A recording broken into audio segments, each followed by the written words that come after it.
Preparing to live stream the meeting. Setting up your meeting for YouTube Live. Hello, YouTube. We're here with you.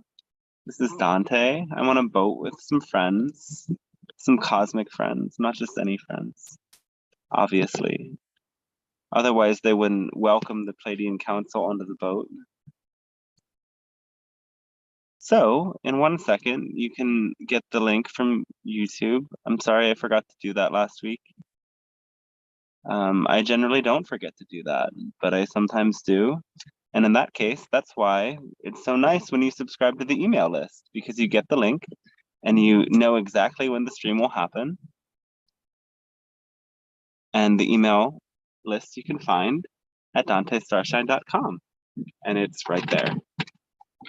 And this happens about every week. And we're experimenting now by doing 2 streams that are not as long, today and tomorrow, because I don't really like the evening too much to do it, but I know that some people are out on the West Coast, and yeah, we'll make it a nice time for them sometimes. Anyway, welcome. So we are continuing the streams that can be used in the next book, so know that what is shared here could be transcribed for the book. Not everything will go into it, but some things might. You can get the last book on dantestarshine.com. There's a tab about it. I'd really appreciate if somebody leaves a nice review if you've read it and enjoyed it. And it's available for you to dive much deeper into these materials and have a resource that references so many of the things that the Pleiadian Council talk about in a very digestible way.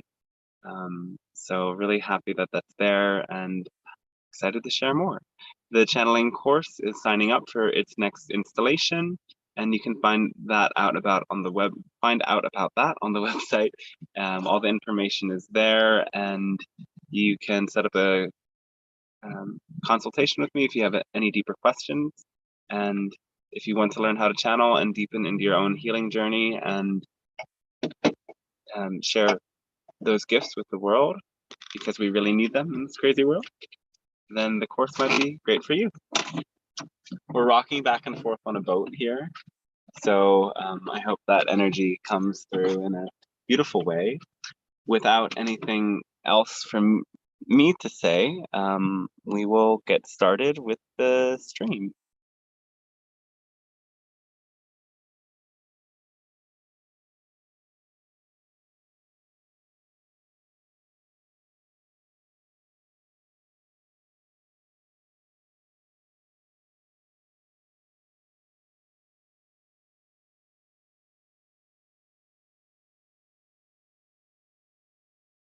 Hello, and we say good day to you at this moment of your time.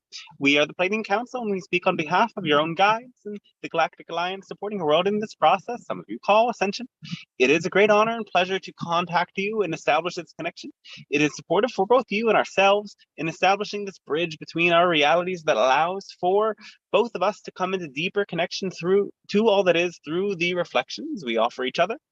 And we share our deep gratitude with you. Now, we will mostly speak to your questions at this time, though we will open up with a brief addendum to the materials that we are sharing with you about your chakra system. Now, we are speaking of every single chakra, going in depth to how you might be able to further clarify and unpack some of the negative beliefs and energies that you've taken into this system in this incarnation through your conditioning, what you've learned from family and from your society, and also as this translates from your other incarnations. We want to highlight simply for a moment that these chakras don't actually function independently, and what happens within one happens in the other, and therefore your development of one chakra will always impact the development of the others, especially those closest to it. So bringing this to the idea of the sacral chakra and the root chakra that we've already covered. The sacral chakra being the water, the root chakra is the earth. And take a note of water. It simply flows wherever it has a place to go. It flows down a river. You can put the water in a cup. If you change the shape of the cup, it will change how the water is held. And so the vessel, the earth, is incredibly important to be able to hold the water. And therefore, if you don't create that solid foundation, that solid vessel to contain the flow of the water, then the water will leak out. It will spill over the sides.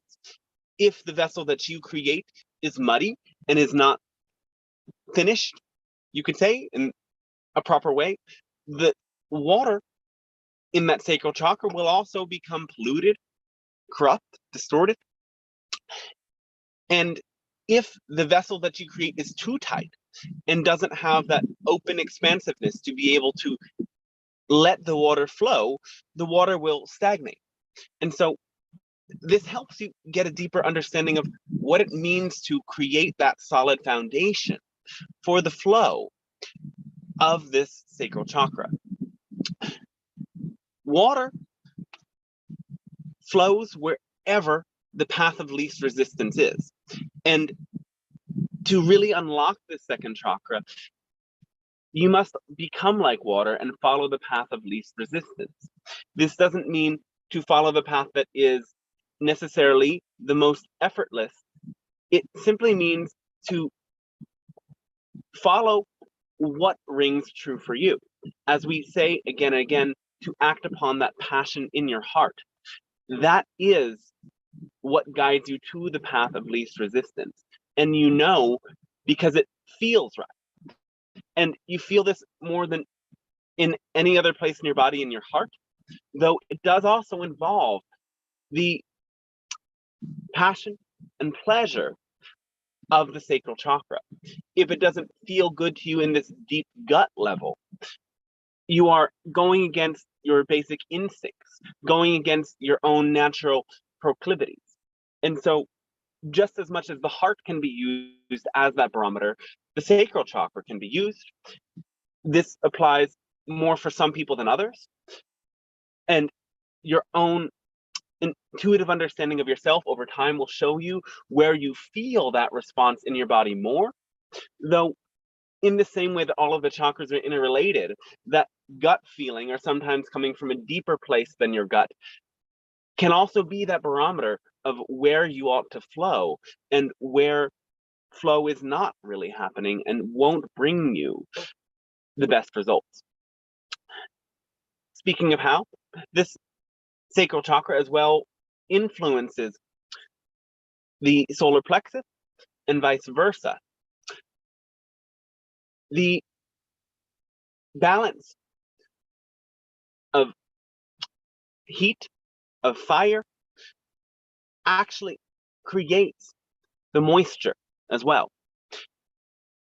The heat is what is required to cause condensation.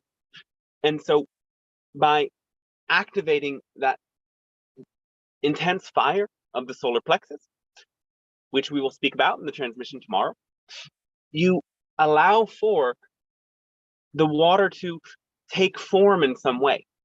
For without that strong, solid fire, the moisture simply moves and vanishes and disperses itself.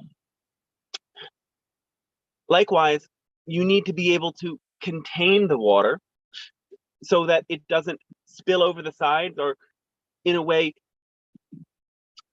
put out the fire.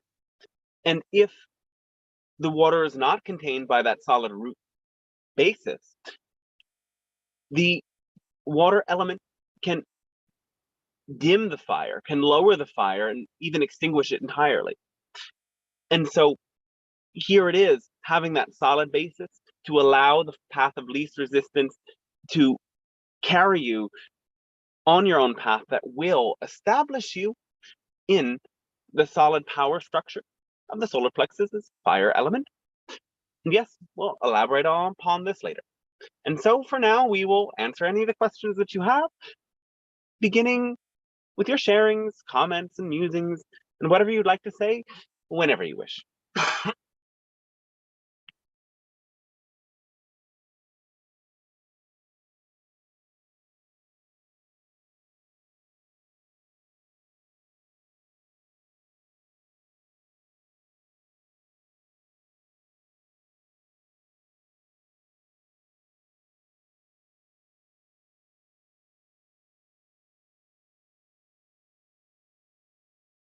Well, not all at once.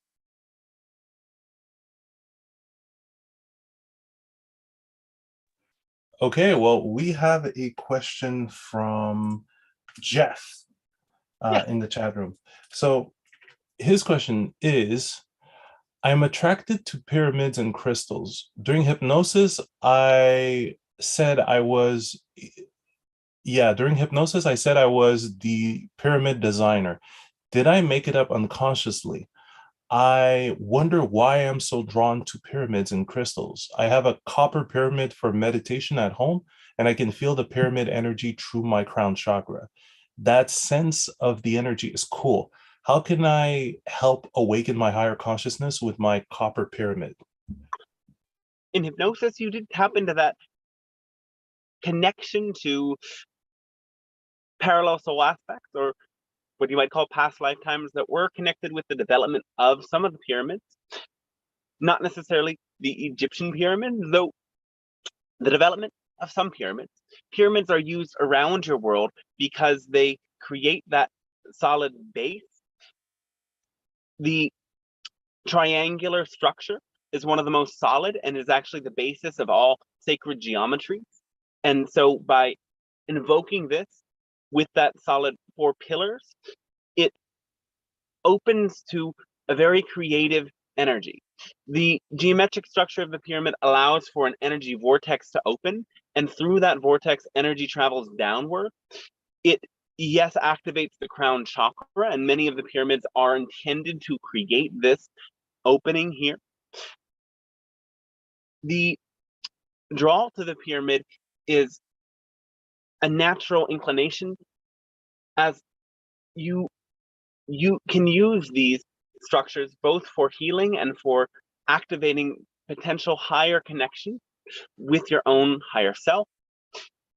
Crystals all have their own properties and their own structures as well. Some crystals themselves form in this pyramid shape that allows for energy to flow. And of course, understand that crystals are living intelligences in their own right, and they can be used intentionally to open up astral portals and to call in certain energies if you wish. Yes? I have an addition. Sometimes people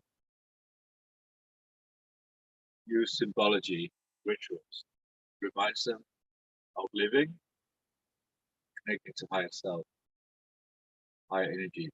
Get used to that. They know it'll work. Some people use crystals, some people use candles, some people use yoga, whatever works for them.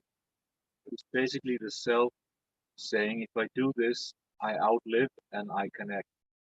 Well, yes, that is what we describe as we talk about permission slips, that these tools work for you because they align with your own personal belief systems and they align with your own passion.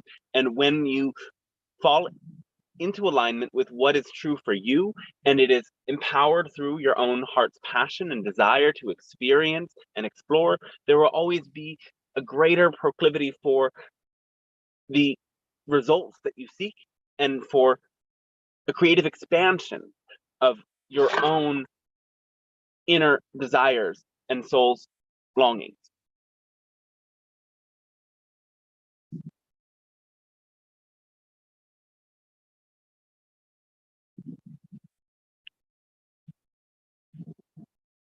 When you find Jeff, just go deeper and higher.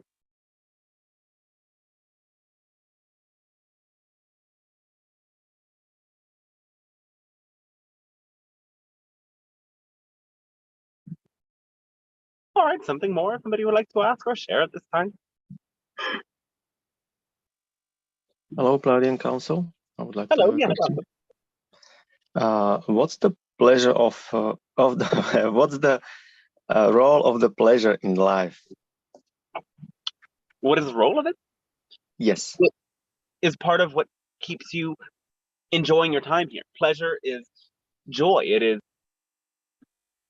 something that allows you to derive satisfaction from the earth plane. It is one of, but not the only reason why you've come here. And when you experience pleasure, it charges you with energy. It fills you with life force. It is not to be exaggerated and overindulged in a way that disorients you. In other words, don't seek pleasure and only pleasure. For the higher pleasures come with an understanding of the fact that this pleasure will support you in continuing to cultivate a sense of satisfaction. And those are the pleasures that will support you in the long run, yeah. Okay, and why many pleasures in longer use can lead to an unhealthy state? Again, that's relating to what we just said, that the pleasures that are the most supportive are those that lead to long-term satisfaction. The simple pleasures or indulgences might spike your senses in the moment and in a sense can be used to distract yourself from emotions and from sensations in your body. And these are the sorts of pleasures that will lead you to feel a sort of deterioration. You can think of them as indulgences in sweets and substances and overstimulating activities again and again. These sorts of pleasures, yes, can fill you with that satisfaction in the moment, though if you don't have that sense of how this is cultivating a longer term ground for continual satisfaction, you are in a sense robbing yourself of that. So you can derive pleasure from eating pastries, or you can derive pleasure from eating vegetable soup. You might have a preference for one or the other, though both are in a sense pleasurable. And it is up to you to cultivate this sense of a greater satisfaction from how you focus your consciousness and awareness from eating the vegetable soup, knowing that the way that it fills you up with warmth, with nourishment, and gives you energy that lasts is also a level of pleasure. It is not as intense of a sensation of pleasure, and this is in a sense a sign that it is a good thing, because eating the pastry, you get this rush of satisfaction, your blood sugar spikes and you feel a momentary euphoria, to then be gradually drained of energy when the sugar crash comes. So it is up to you to note the difference between these two levels of pleasure. Another example here is to note the pleasure between perhaps random hookups versus the sorts of connections that develop through a heart-to-heart meeting with the other, from which you can develop a spiritual connection with the other person. Both feel good. One might feel intensely good at first, but then leave you feeling empty. It is not to say that one is wrong and the other is better. It is simply to note that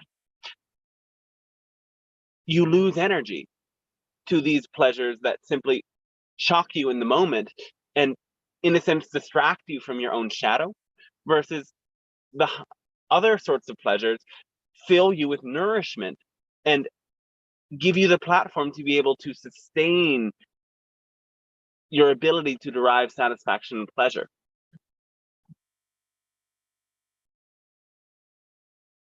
Do you see what we're saying? Yes, I understand.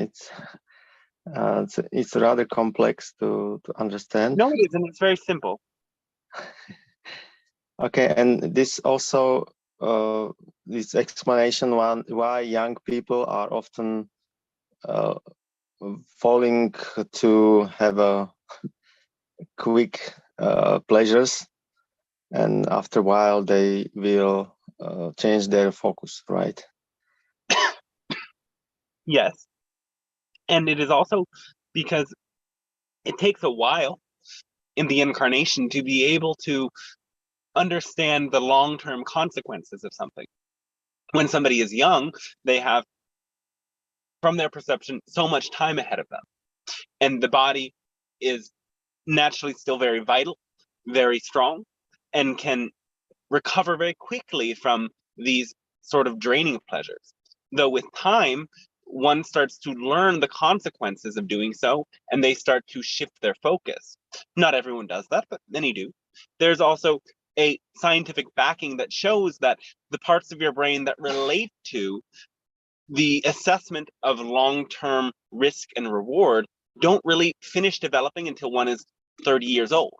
So it requires that learning phase to be able to actually see the difference between short-lived pleasures and sustainable pleasures.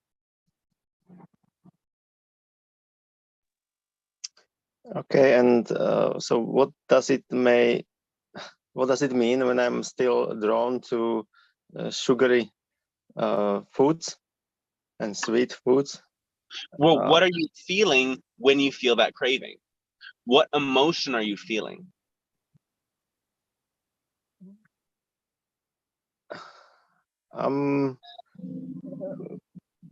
I it's simply some willingness to have some pleasure or Well, to relax that's or the something. attitude, but what are you really feeling? What do you feel inside of your body? What emotion is present and what sensation is present within you?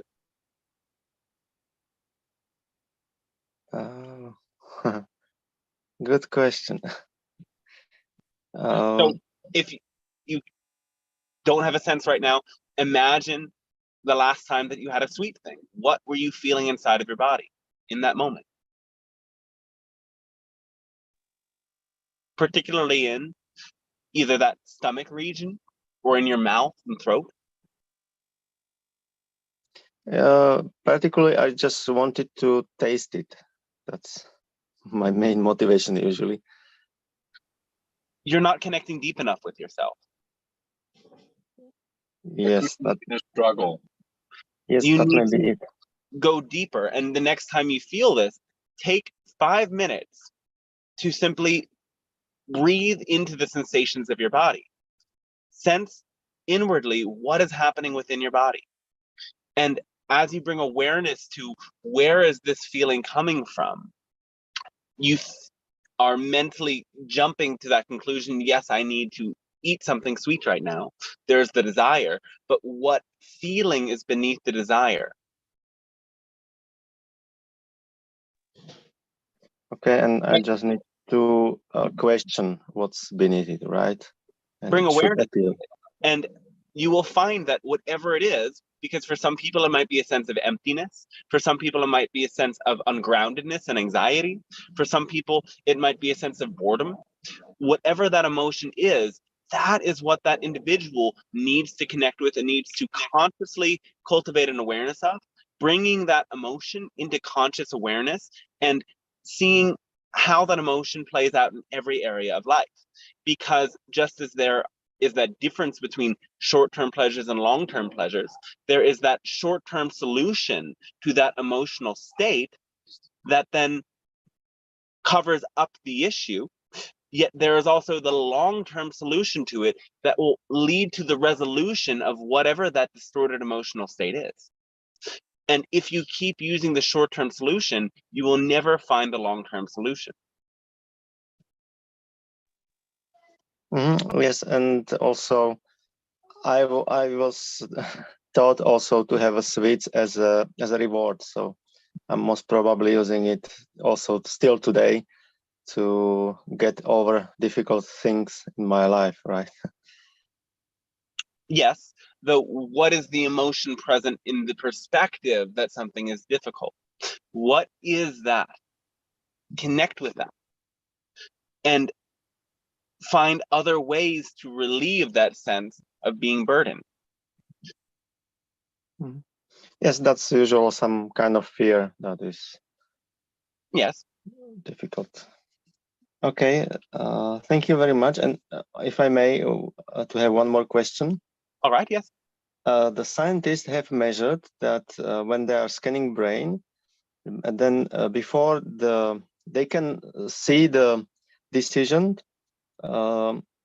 measured by brain scans 0.9 seconds before the real decision is made and acting on. Why is that? Can you explain it? Energy is moving around you all of the time. And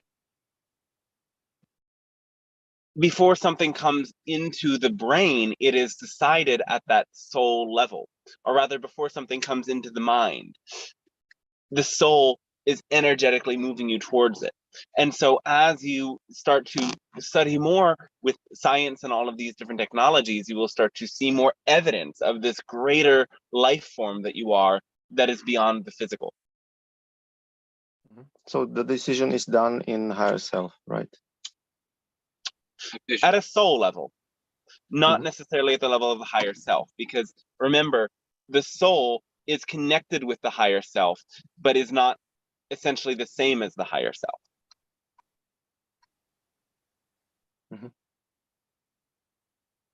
Okay. Reply. Thank you very much. We only take direct comments and questions to us. We do not allow for crosstalk between participants in this format, as it would disrupt the intention and flow of what we are creating. All right. Okay, yes. thank you very much. Our thanks to you as well. Have participle karma. You're not always aware of. Group, simply to just be, and then became part of Buddhism, out of power struggles, out of family structures. Each having their own, this is very relevant to you specifically. Each having their own distinguished what to do patterns. I'm sorry, that's a mistake. What to do, what's not to do. Part of Buddhism is to not feel pleasure. It will distract you from the path of the soul. But the soul has an intention to outlive itself, to feel, to experience, to touch, to connect, to liberate. As a young person, you simply do this whilst being unaware. And then you're not able to grasp what goes right and wrong. Then you revert to deeper patterns like, I did well, I should give myself a treat. I did bad, I should punch myself over the head. But basically, you're just a person trying to be the soul. All right, well, thank you. And we would say that the soul is eternal, and the soul cannot be made to be any more or less perfect. It is exactly what it is. And the soul will exist beyond the physical death, regardless of what choices one makes. It is simply a matter of how one wants to carry out this particular incarnation.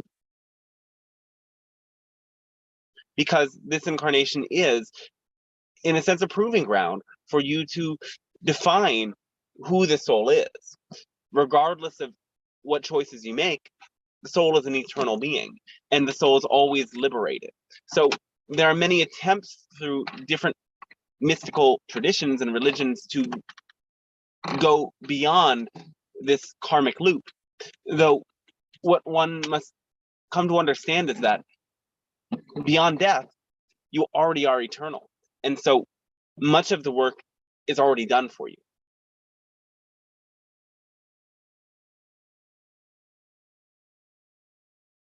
How do you become in touch with your higher self?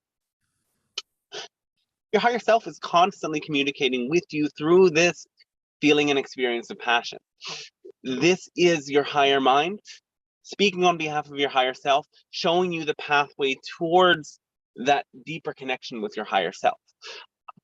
The fabric of this universe is unconditional love, and your higher self is your own anchor in connection with that unconditional love. So whatever draws you into the greatest states of love, openness, and expansion is your pathway to your higher self. And there are ways and permission slips that accelerate this connection through meditation and through different consciousness altering tools. Though the basis of this will always be asking within yourself, out of everything I could choose, what illuminates and excites my heart's passion more than anything else? And acting upon that, not just imagining it, but carrying it out with your actions in everyday life. And how am I able to cultivate that higher self outside of my own home, in society, amongst other people? Well, by sharing your passion with others, by taking what you're passionate about and putting it out there in the world and sharing it with other people.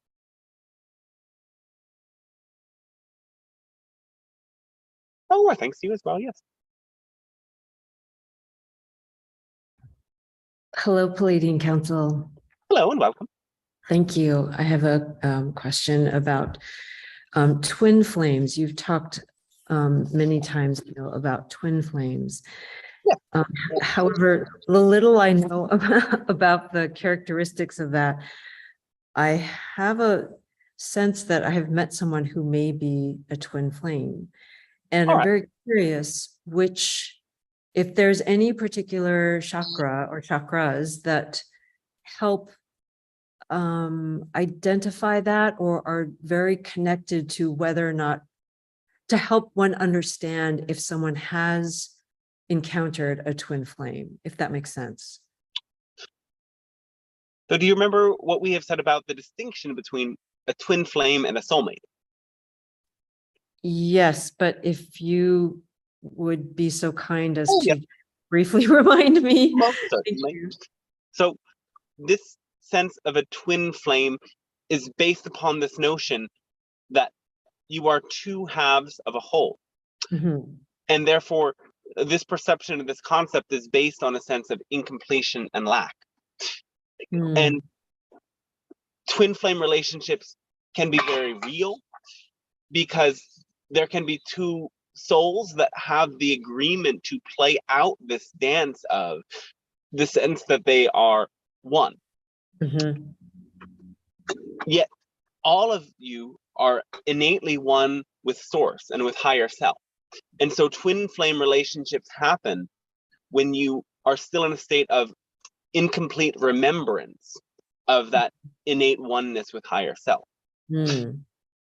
When you restore the sense that you are one with source and that you could never be actually separate from source and therefore lacking love or lacking completion, you will be entirely beyond the twin flame lesson. The twin flame relationship is a training ground that supports you in coming to see that your belief systems are still putting you in the perception of separation from source. And the best thing that can be learned from these kinds of connections is that there are many blind spots where you can restore that sense of oneness with source by noting where you feel lack, noting where you feel as if you were lost without another person and that you needed their love specifically to restore your well-being, because this could never be true. And many of you play your relationships like this. And as we remind you of what we talk about in the idea of your needs and the needs beyond the basic survival needs of which you're all well aware, are the needs for relationship and self-expression. And the relationship need does not need one specific person.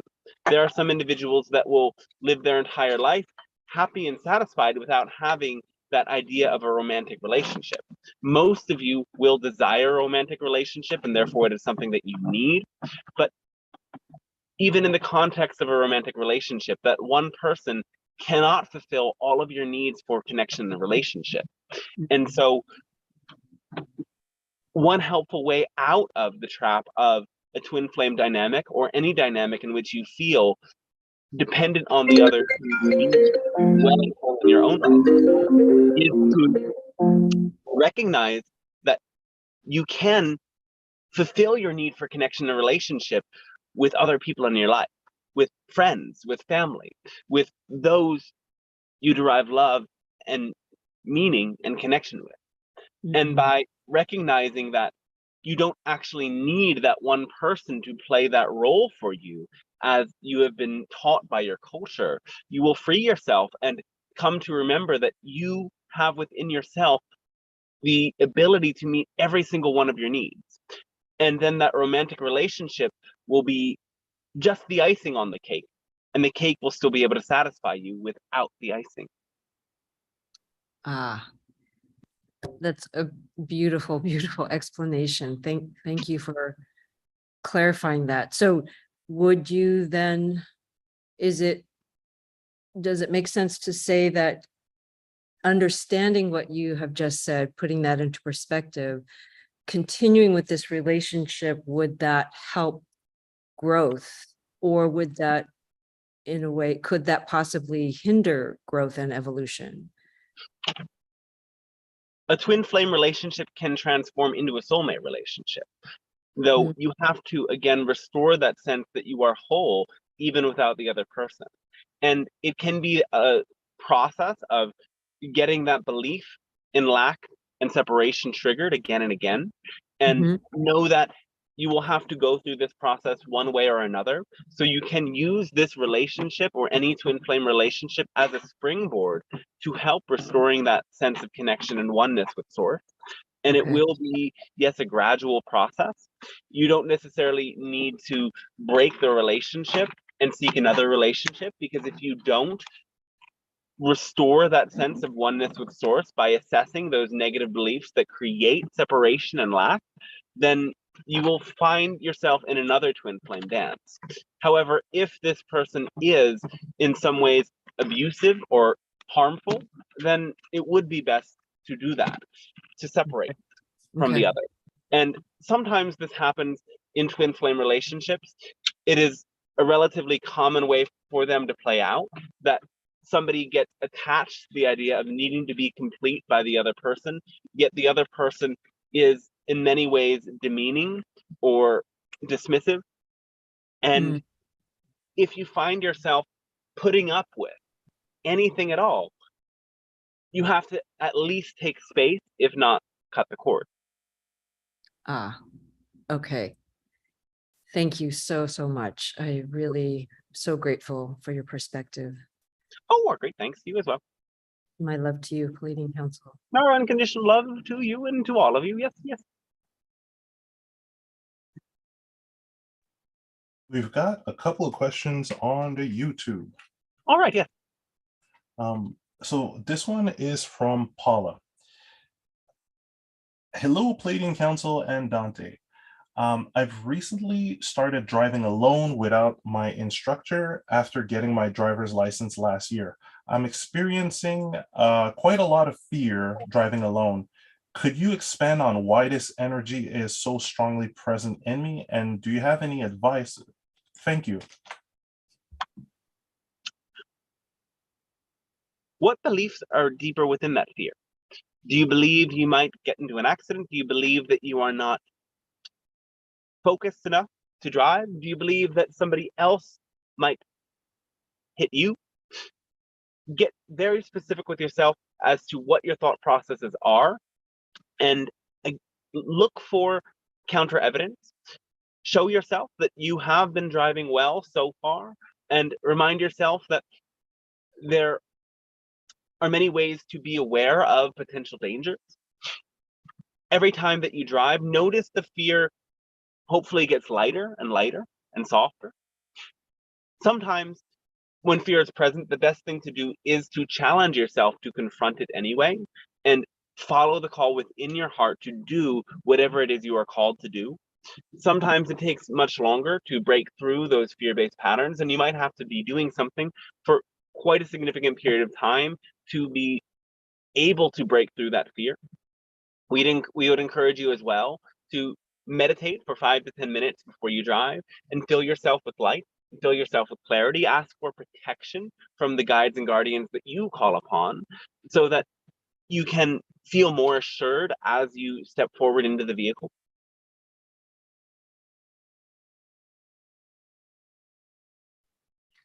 That is awesome. Here's a question from Ta Do. My question is that modern people on Earth have difficulty losing weight. Metabolism slows down with age. How can I lose my weight more effectively? Any substance or supplements to enhance metabolism? Thank you. Well, the first thing to recognize is that your body works in metaphors, and every dis-ease is a symbol of an emotional disbalance. So having too much weight on the body symbolically holds the space of having too much emotional weight. It can be the weight of trauma or past experiences that is held in the body. So you need to work on reducing the emotional weight. How do you do that? By, again, getting in touch with those emotions in safe spaces and giving yourself the ability to release them, by uncovering what belief systems keep those emotions in place and actively engaging with outside evidence that disproves those false, old negative beliefs. Focus on things that fill you with passion and love continually so that you have a high frequency energy that will accelerate the process of release and will continually show you the areas where you are still holding on to negativity, negative beliefs, and trauma. And this will support the process of losing the physical weight as well. And in fact, we would say that nobody can actually lose the physical weight without taking off the emotional weight in the process. This also ties hand in hand with the fact that many people have gained weight because they use eating as a way to cover up and push down the negative emotions that are alive within them. So this advice goes hand in hand with being able to choose to not eat as a means to cover emotion. In order to really go through this process, one should make sure that before they eat, unless they are desperately hungry, that they meditate or do something engaging in their heart's passion for a long enough time that there is no negative emotion present before they eat. This might mean making a blessing over the food, singing to the food, dancing before you eat, making up your own ritual that fills you with a positive, high frequency energy before you eat. Because if there is negative emotion involved in the preparation or consumption of the food, that negative frequency is being lodged back into the body and is counterproductive. Now, you need to, on the very practical human level, then focus on what you can eat that will support the weight loss process. And this is in general high fiber food and high protein food. It is, yes, suitable to have some fats, though animal fats ought to be reduced drastically. And yes, high fiber.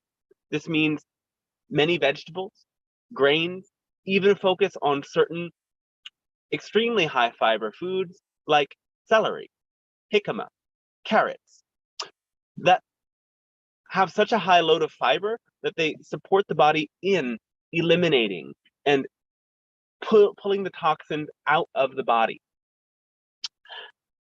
Having much green supplements, chlorella, spirulina, wheatgrass, and things of this nature also accelerate the process of losing and burning weight. Some level of supplement, such as green tea, is also supportive in this process. One might even want to go so far as removing sugar from fruit, or having only very low glycemic index fruit, such as apples, blueberries, and light fruits of this nature. To eat bananas or dates or anything that has a high sugar content, and especially dry fruits, will not be helpful. Even though it is fruit and is generally of a higher vibration, it is not suitable for that idea of losing weight. So we hope that this is helpful. And of course, the last thing is as well to move the body.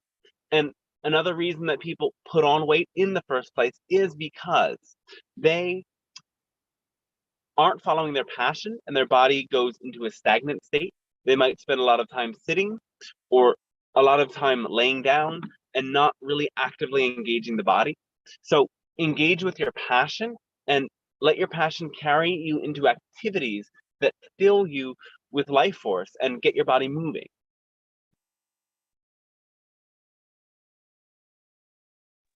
That is awesome. Thank you.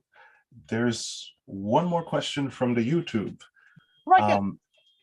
It is from, I'm trying to catch the name, Letrim Lover. All right. Yes. Okay. In relation to banshees, what should one do if they come across the banshee? Also, can other elementals like elves protect humans against the banshee? Know that elementals are not in any sense negative. Elementals like banshees can reflect the negativity present in their environment. So banshees or something of this nature tend to be drawn to areas that experience the results of a trauma or devastation that could have been brought about by humans or the environmental impact of humans. So for example, in areas where there were murders or abuse, the banshees are drawn to help the negative energies that were dumped there to find a way to release. Somebody might also encounter these sorts of elementals if they are holding high degrees of fear and they don't have any other outlet for being faced with that fear. So if you encounter an elemental of this nature, accept it as a mirror that is showing you where you are still holding fear, and work with that fear by inviting it into your life. And in meditation, call in your own spirit guides and call in high frequency energies of love to help you release this fear. Find tools and permission slips that work for you to face and release the fear. And what you find when you go out exploring these astral planes will be very different.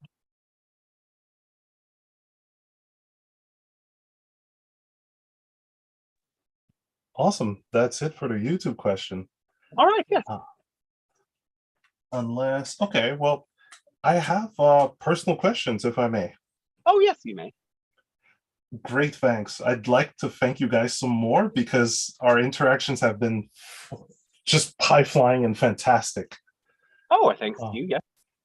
And I feel like I've seen some of your crafts kind of hovering around, looking like stars in the night. Previously last week. Yes.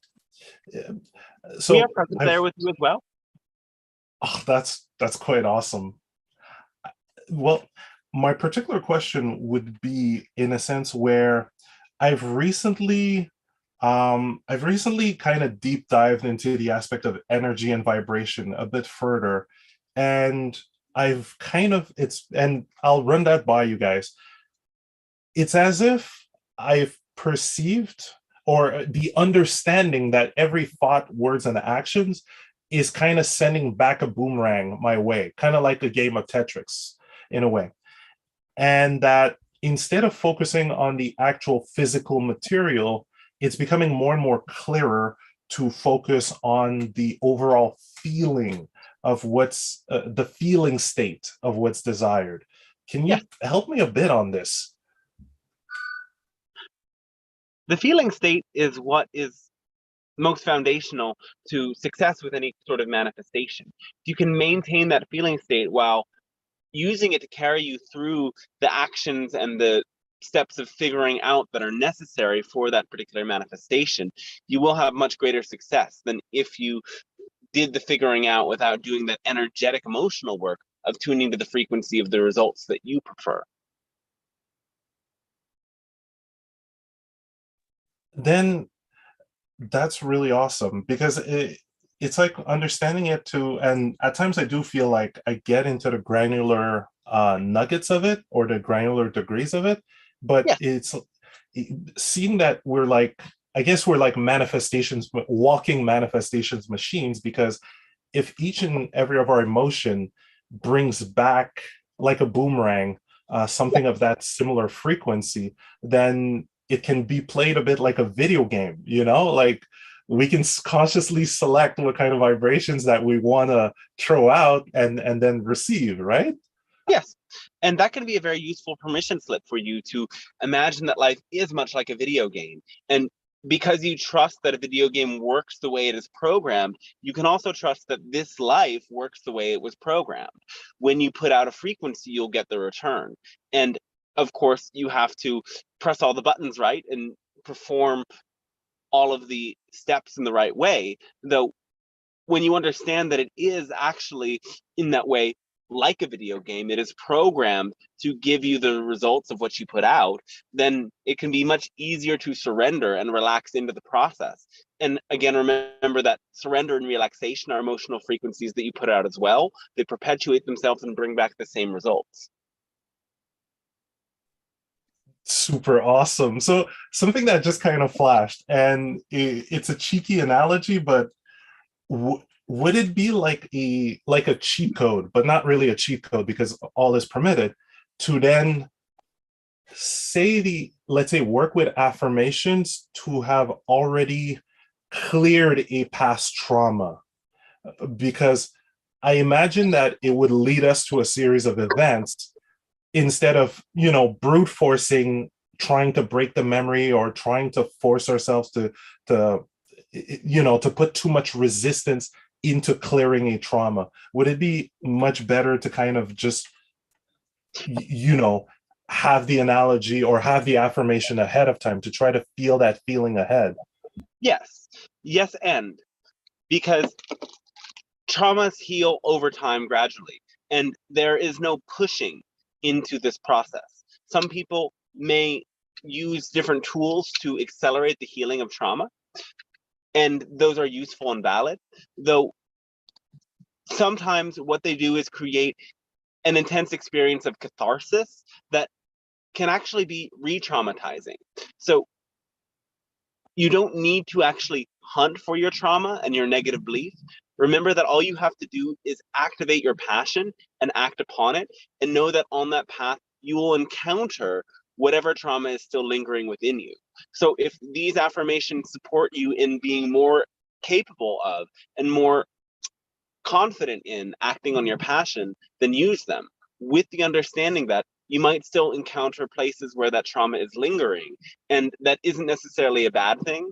And it is actually impossible to clear out all of it ahead of time. You simply have to let the journey of life gradually help you lighten your load. That's amazing. Okay, wow, that's really cool. It's like, it's really fun to have that, like, it's this natural system and natural mechanic, but once we kind of perceive it, it makes so much more sense. And then we also kind of have to watch out for the stuff that we ingest, you know, through the news, the radio, and all of that. Yes, it is, after all, programming. Awesome. And okay, I guess one last question on my end would be, currently I'm still in a very interesting catalyst place that has even more dust than the previous place that I was in. Yet I'm dealing with people that are not necessarily open to growth. They're not necessarily open to, let's say, hearing anything about growth. And it's repeating a kind of situation where various things are kind of leaking.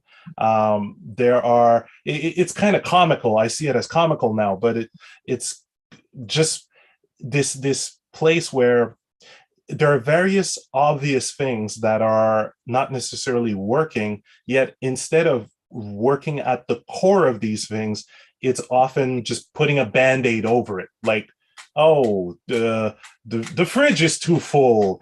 Well, instead of, just clearing things up that could have been there for 2 years, let's put a tape to close the fridge.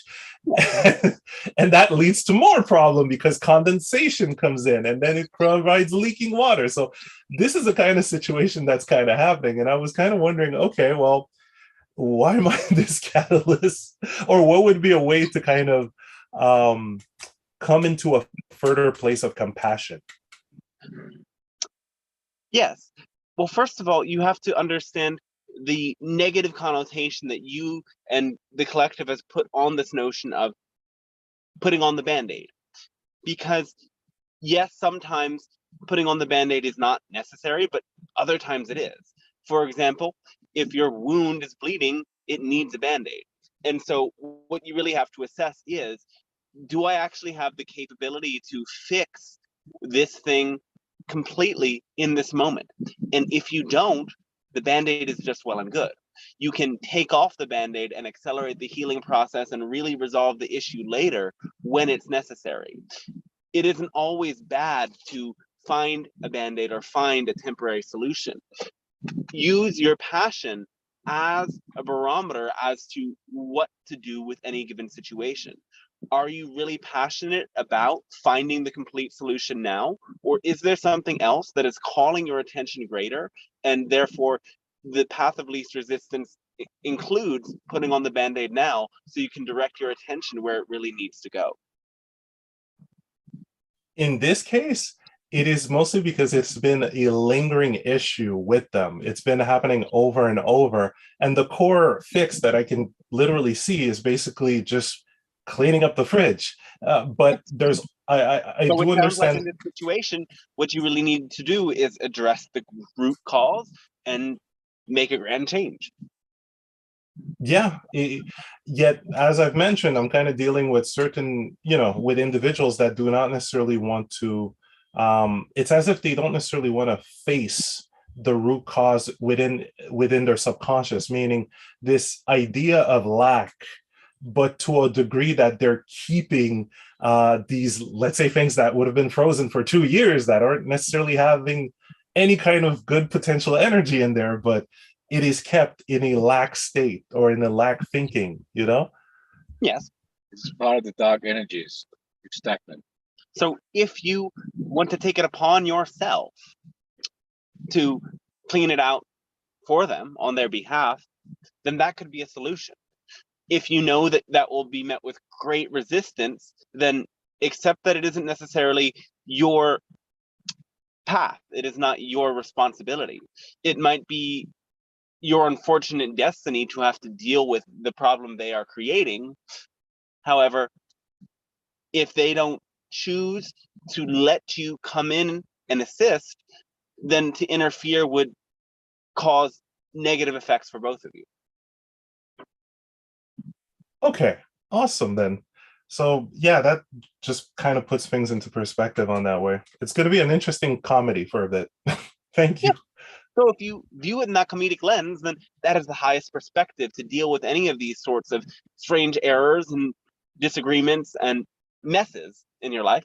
For if you lamented over it, it would only lower your frequency and slow you down and make the issue worse. So it is good, and we celebrate that you have great comic relief in this process.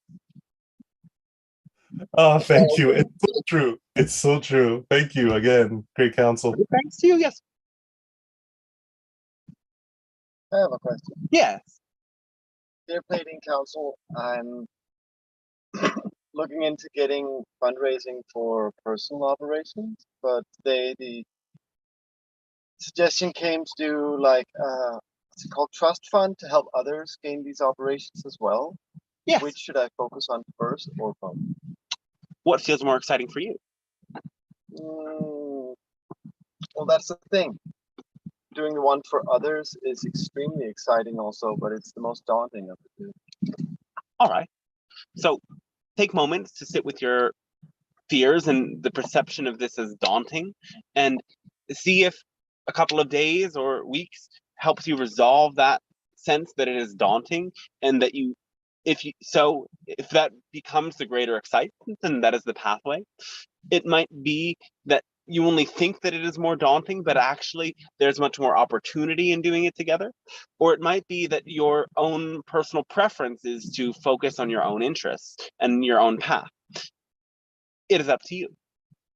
Thank you. Oh, thanks to you, yeah. Dear Pleiadian Council, I have another question. Yes. I am visualizing myself being at my highest state almost constantly, and I get attuned to that energy and frequency daily. However, I find myself feeling challenged in doing so when I get out of the door, and I feel very quickly the society's dense energy and kind of expectation to be a certain way. And so my question is, how can I keep myself in tune with my highest self?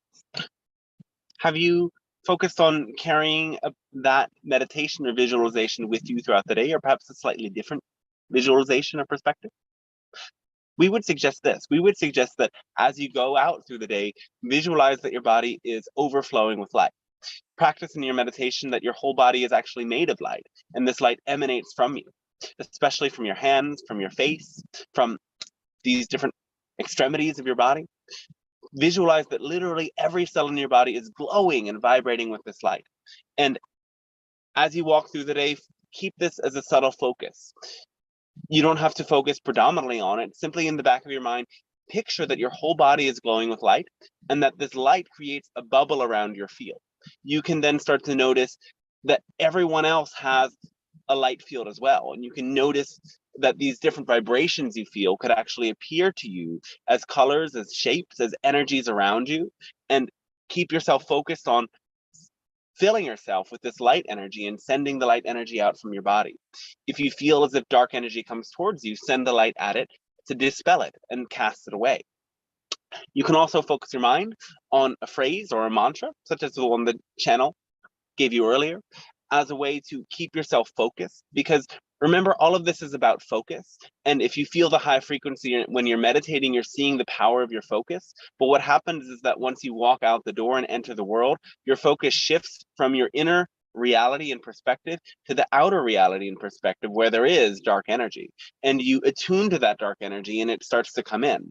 But if you shift your focus so that you're more focused in your internal awareness, and in your internal awareness you're outpouring light and focusing on your own representation of source, then it will be much easier to carry this out. And of course, this also comes with that core nuance we always state, the foundation of all of our teachings and everything that we suggest to you, that is to act on your passion. And it is much easier to be focused on the light that fills you and pours out from you when you are doing things that ignite your heart's passion.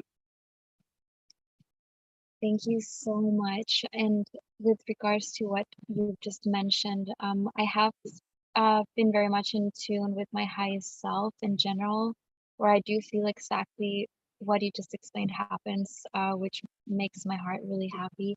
And I'm curious to know, is it, I guess, beneficial, or does it serve me to be in that state constantly? Like, as much as you can, Mhm. though don't think that something bad or wrong happened when you fall out of that state, because you fall out of that state in order to process and release traumas and negative belief systems. And it is necessary to have that contrast. In those lower frequency states, there's a release process taking place.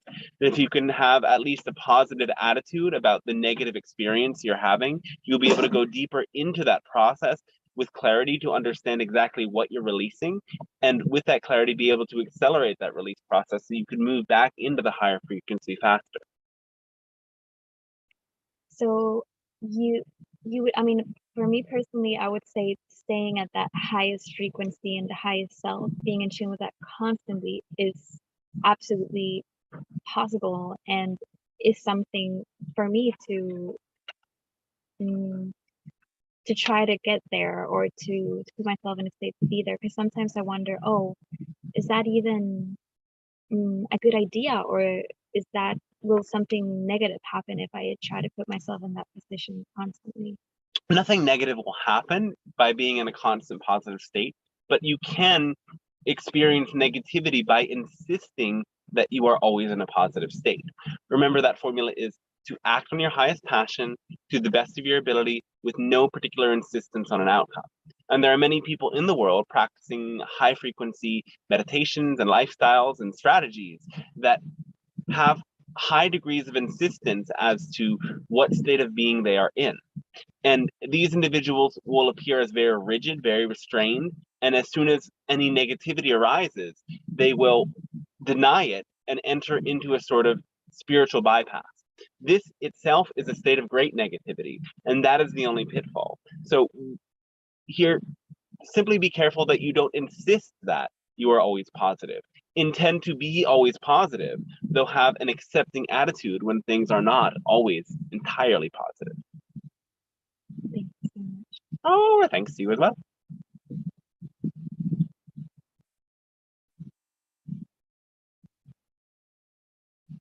Are there any final questions for us at this time?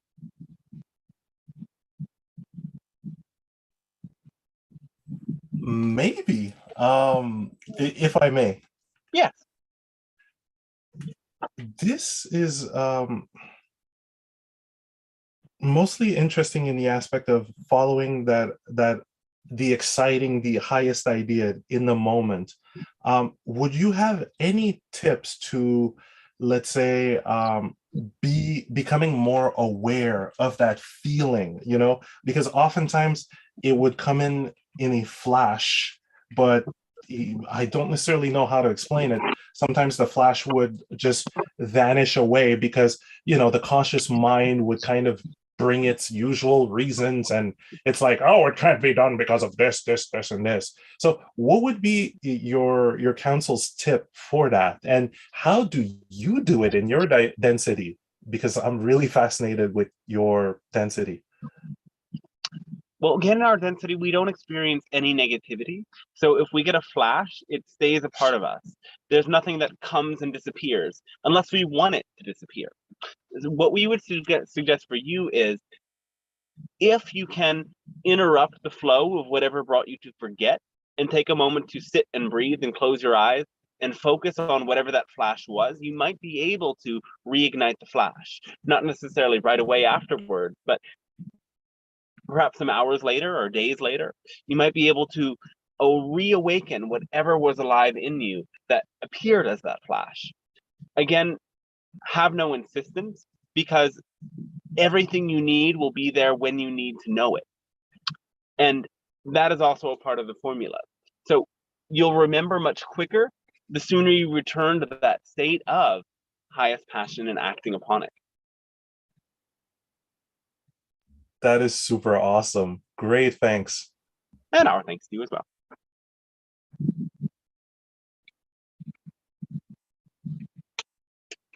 All right. And so with that, we will close the transmission for this time and remind you that we will join you once again tomorrow for another transmission this week with a special edition of 2 transmissions. And we look forward to connecting with you then, at which time we will explore deepening into greater awareness of your solar plexus chakra, rather.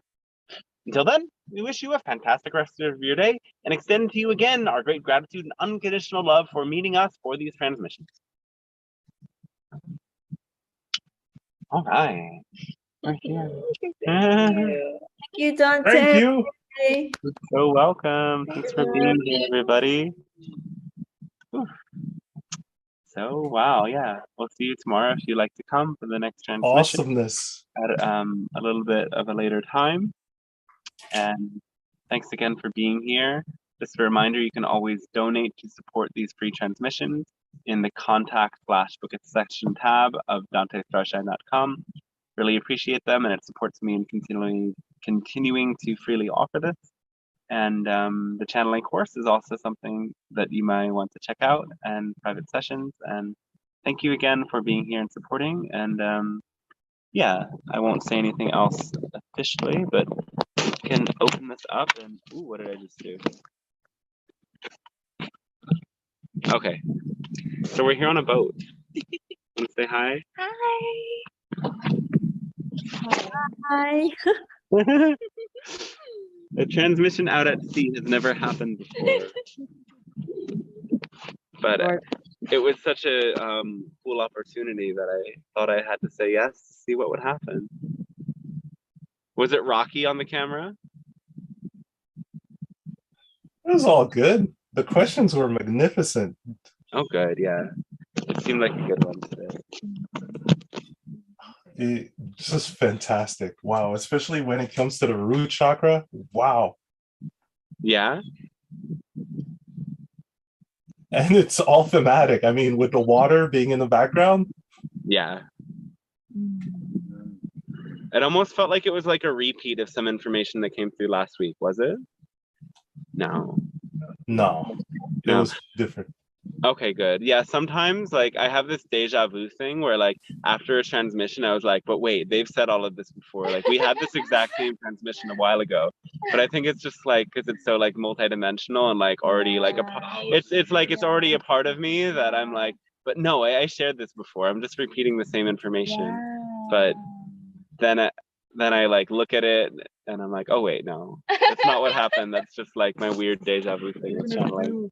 The people need it, man. Yeah, maybe they need it. There's always a reason for all of it. I'm so honored to. Always amazing. Yeah. Yeah, you liked it? Yeah, it was it. fun to have you guys here. It's like very interesting having a live audience, which doesn't happen too much. Yeah. You know, So honored. On multiple levels. on multiple levels. Yeah. It was I'm a just very so happy. beautiful Yeah. transmission regarding the misconception about concepts. Oh yeah. I'm very proud to have been part of your task force. Yeah, that really hit home. I agree. Yeah, I So much mean, confusion about that. yeah, I've been in that so much with relationships where I'm like, I feel like, oh my God, this person's the one. There's no one like them. They're so meant to be for me. And then it's, yeah, and then it's just like, it's such a disaster. And then I had the reverse as well, where like somebody put that in me and like they were looking at everything like, look, this is a symbol of our relationship. In this mural, that's me and that's you and we're together. And it's like, wait, like I told you from the very beginning that I'm poly. So some people are, yeah, I don't know. It's like, it's a learning curve to be able to move through this. Polyamorous and polysexual. It's different with the old man. I don't know what polysexual is. You don't know that, then you have no problem. So good. Yeah. Like Ralph, just being angelic. Being angelic, yeah.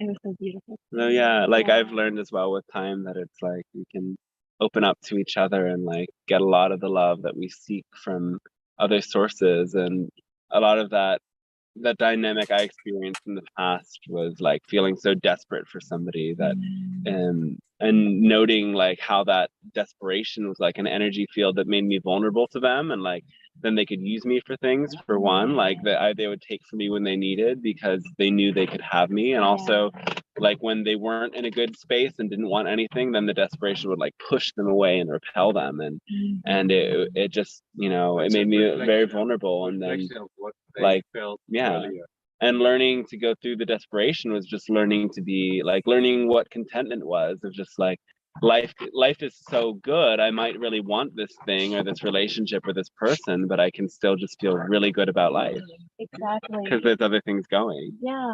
And you can even feel amazing and even more without them. Sometimes. Like that, sometimes. Yeah. Yeah, sometimes, depending on the relationship. Oh yeah. Thanks, Dante. I'm gonna chat. See ya. Oh, see you, Carol. Thanks for coming. Good See you, to Carol. you. Are you Thanks, still in everybody. London, Carol?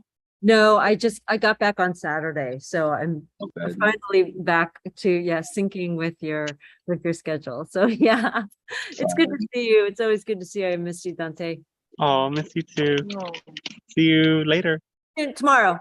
Okay, cool. See you then. Bye. Bye, everyone. Bye. That's fine. Adios.